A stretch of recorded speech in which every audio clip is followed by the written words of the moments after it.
Co-Clearance Blue, we are out in the wild today in central London, so we're not in our usual surrounds. There's a good reason for that though. We've been invited down by PropStar Auctions to come and have a look at some of their movie memorabilia. They've got over 1,000 lots, but we've been invited to go to the Cumberland Hotel, which is just over yonder, to go and check out some pieces. Apparently there's some really special Star Wars stuff in there as well.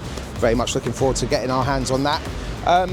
This place also holds a very good Star Wars memory for myself and Paul. We came here 10 years ago, almost for the week, to come and see The Force Awakens when it debuted in December 2015. And then obviously the sequels all ran on from there. But for now, we're going to get ourselves into the hotel and go and check out some movie memorabilia.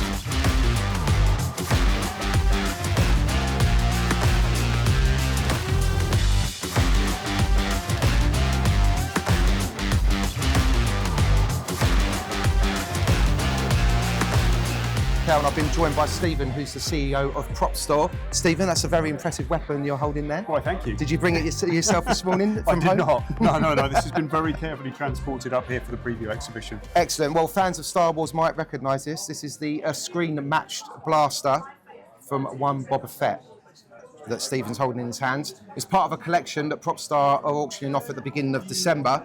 Stephen, could you just give us a little bit of insight as to how this sort of item ends up in your hands?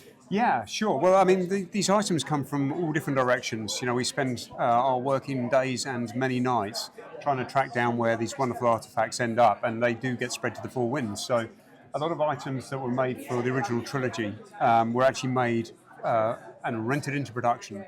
So in this instance, this was created by Armourer's Bapty & Co. Right. So this is for Empire Strikes Back specifically we're talking about here.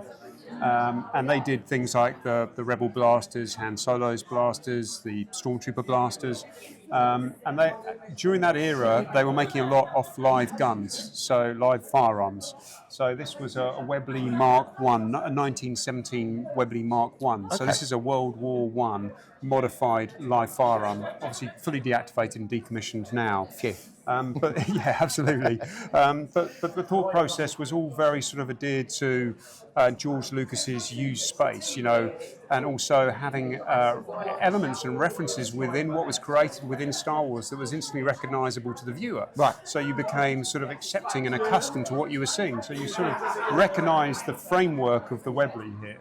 And accept that on screen, but it's sort of, okay, throw a few Greeblies on top of it and it becomes Boba Fett's blast. Absolutely. I was saying to Art, who he was self-professed Boba Fett nut, basically. I was saying to him, you don't see this kind of detail when you see it on screen per se, but now you see it up close, you can tell that it is, the base of it is just that kind of a regular handgun. Yes, you know? Yeah, that's right. Yeah.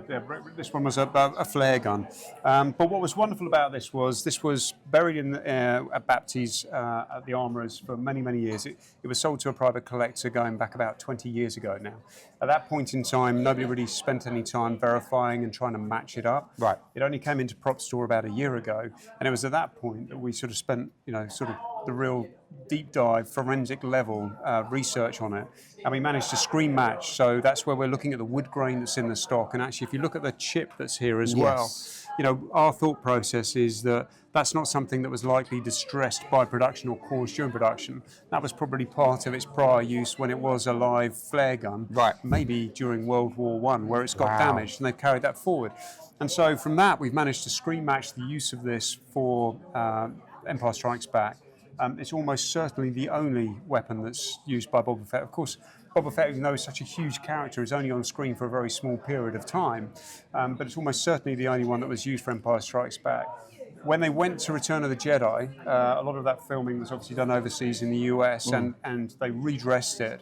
But what's really interesting is that the serial number on this weapon is the serial number match to the version that you see in Return of the Jedi, which is a resin cast of this. Oh, right. So they took a cast of this exact rifle, redressed it and refinished it and used it for filming there as well. So even though this is just the signature and hero weapon from Empire, it has got a sort of a legacy connection to Return of the Jedi as well. Absolutely. And Art was saying to us earlier that there's part of another bad guy's weapon inbuilt into this. Are you aware of this? Yes. You are? Yeah. Could you explain to our viewers what that is? Yeah, so I mean, cool. If we have a look here, this is actually the MPP. So this is the same sort of flash gun component here that was actually used for, of course, Darth Vader's lightsaber. There you go. Now this is a replica. well, I say a replica, I mean, it is an original MPP component. But of course, at the end of the filming, a lot of the dressing that you see on here was actually stripped down and removed. Right. And so this has been very faithfully recreated and very sympathetically attached to the blaster as well. So all of this is reversible. So if somebody wants to take it back just to the original components that were used as in the film, that would be easy enough to do. But yeah, I mean, I think a lot of the scopes, you see this style of scope throughout a lot of the weapons on Star Wars as well. And I think that's sort of, again, inherent with a lot of the work that was done, not just for props and costumes, but also the model miniatures that were built as well. You see a lot of those sort of same tank model miniature components, for example, right. on loads of different models. Yeah, So yeah. I mean, that's kind of the Star Wars thing, isn't it? It's the mythos is like, it's sort of built to look like it's real world, but it's supposed to be futuristic at the same time. This is a prime example of that, right? Yeah, absolutely. And I think it's that real world element to it that was so clever with the design that ultimately saw so many fans engage with it because it was sort of believable. Yeah. You know, it's like it was just futuristic enough where it's like, okay, it's different, but at the same time it's grounded in real world. Absolutely. So speaking of the real world, do you want to just give us some information on the auction coming up? This is just one piece out of over 1,000 that PropStar are going to be putting up for auction at the start of December, is that right? Yeah, well, actually, the bidding is live right now online, so it's streaming. Oh, well, yep. go. Let's go. So you can literally register today, guys. Paul, did you bring the company card? Nice, we'll put a bid in. Yeah, so it's live online right now. Great. It culminates in a live auction day on the 5th of December, so that takes place at BAFTA in London. That is also streamed live online as well. Okay. And then we have day 2 and day 3, which is just online bidding only. Okay. Again, streamed live as well. 1,350 lots in total. This is just one of the signature Star Wars pieces. We have model miniatures, we have the Rebel pilot helmet, we have a host of other artifacts, and also ephemera as well. So there's scripts, call sheets, things like that, awesome. Crew items, and not everything is at sort of the lofty price of this. This has an auction estimate of £350,000, but we do have things that start at hundreds of thousands, hundreds of pounds as well. Excellent, good stuff. Well, good luck with the auction, and thank you for speaking to us today. Pleasure. Thank you.